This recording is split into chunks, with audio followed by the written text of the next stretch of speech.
It is a process that begins from the sky. A rhino is immobilized before being subdued. On the ground, this rhino woke up before the process of inserting a tracker was over. It was not a walk in the park for these men to pin it down, but they eventually succeeded.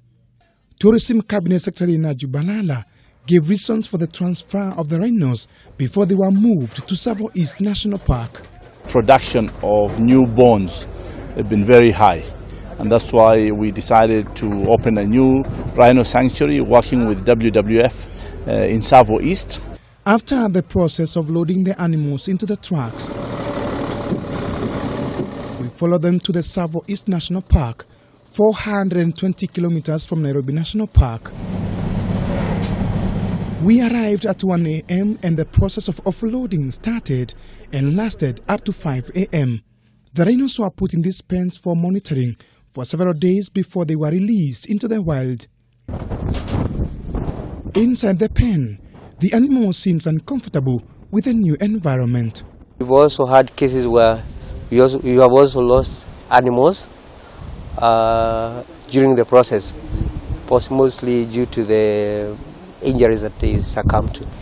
Actually, why the sanctuaries were formed was to grow the populations, and then once you achieve your growth rates, you release them back to new areas, all the former ranges where they had been decimated in the previous years due to poaching, among other reasons. This water pan located a few meters from the pens has been the source of water for the rhinos, now said to have likely caused their deaths due to salinity. But this is not the first time KWS has translocated rhinos from one park to another.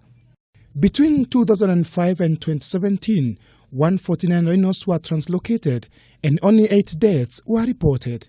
Their deaths were attributed to a variety of issues, including injuries inflicted on them by host rhinos. In 2018, however, 11 rhinos were translocated and 8 of them died. Yesterday, the Minister of Tourism issued a report on the cause of death, which showed the rhinos died after taking salty water. This 100 square kilometer conservancy was meant to be a home for these highly endangered species to give them room to increase in number, but now has turned out to be a sanctuary of death.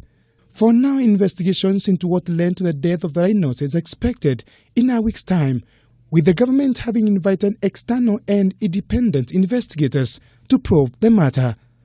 Kaburu, K24, Weekend Edition.